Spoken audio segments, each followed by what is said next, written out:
আসসালামু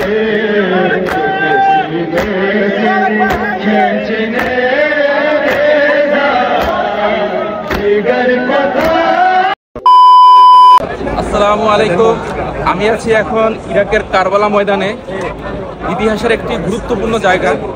61 হিজরিতে জালিম ইয়াজিদের হাতে এখানে শহীদ হয়েছিলেন আমাদের সবার প্রিয় ইমাম হোসেন রাদিয়াল্লাহু আনহু।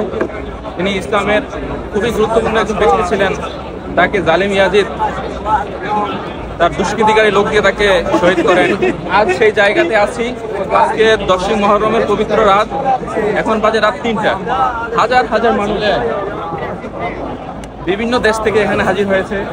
হাজারো মহিলা আছেন এখানে আমাদের, তারা এখানে আসছেন কবর জিয়ারত করতে। আমি এখন দাঁড়িয়ে আছি ইমাম হোসেন রাদিয়াল্লাহু আনহুর মাজারের সামনে।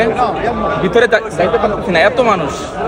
তো দূর থেকে দাঁড়িয়েই জিয়ারত করলাম, দোয়া করলাম এবং আজকের এই পবিত্র রাতে এখানে আসছি। আল্লাহর কাছে অনেক বেশি শুকরিয়া। এই রাত্রে আরও অনেক গুরুত্বপূর্ণ আছে। আর এই 10ই মুহররম ইসলামে আরও কয়েকটি গুরুত্বপূর্ণ ঘটনা ঘটেছে। তার ভিতরে একটি হলো হযরত আদম আলাইহিস সালাম এই দিনে দুনিয়াতে এসেছিলেন এবং তার তওবা কবুল হয়। আল্লাহ তাআলা এই 10ই মুহররমে আসমান দুনিয়া সবকিছু সৃষ্টি করেছিলেন। হযরত ইব্রাহিম আলাইহিস সালামকে এই 10ই মুহররমের উসিলায় তাকে আগুন থেকে, যে নমরুদ যে আগুনে জ্বালিয়েছিলেন, সেই আগুন থেকে তাকে হেফাজত করেন। হযরত নূহ আলাইহিস সালামের যেই বন্যা হয়েছিল এই 10ই মুহররম, সেই বন্যার পানি বন্ধ হয়ে গিয়েছিল। তারপরে হযরত ইউনূস আলাইহিস সালামকে ইউসুফ আলাইহিস সালামকে 40 বছর পরে তারা বাবার সাথে আজকের এই দিনে সাক্ষাৎ করানো হয়। তারপরে হযরত ঈসা আলাইহিস সালাম এই দিনে জন্মগ্রহণ করেন এবং এই দিনেই আল্লাহ তাআলার হুকুমে তাকে আসমানে উঠিয়ে নিয়ে যাওয়া হয়। তাছাড়া অনেক গুরুত্বপূর্ণ ঘটনা এই দিনে ঘটেছে। এই 10ই মুহররমের গুরুত্ব অনেক। আমাদের প্রিয় নবী সাল্লাল্লাহু আলাইহি সাল্লাম এই দিনে রোজা রাখতেন।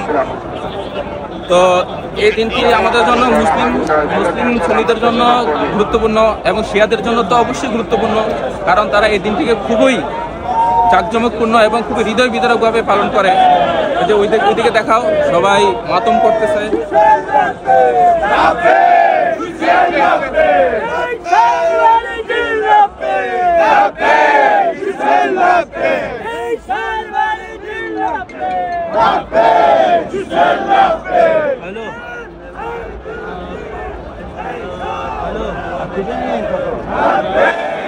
আপনারা দেখতেছেন আমার সামনে দিয়ে শিয়া মুসলিমরা মাতম করতে করতে যাচ্ছে। এটা তো তেমন নর্মাল কিছু, তারা আরো গভীরভাবে এই শোক পালন করে থাকেন। তারা ইমাম হুসাইন আলী রাদিয়াল্লাহু আনহুকে অনেক গুরুত্ব দিয়ে থাকেন, আমরাও গুরুত্ব দিয়ে থাকি, কিন্তু তারা যেভাবে পালন করে আমরা ওইভাবে করি না, তাদের থেকে একটু কম করি। কিন্তু ইসলামী ইতিহাসে এই দিনের অনেক গুরুত্ব রয়েছে। আল্লাহ তাআলার কাছে লাখ কোটি শুকরিয়া। আল্লাহ তাআলা আমাদেরকে তৌফিক দান করছেন এখানে আসার এবং এর পবিত্র রাতে এখানে আসার এবং দোয়া করার তৌফিক দান করছেন। তো আপনারা যারা দেখতেছেন, আপনারাও দেখতেছেন, তো আপনারাও ভিডিওতে দেখুন এবং লাইক কমেন্ট করুন, সাথে থাকুন। ধন্যবাদ।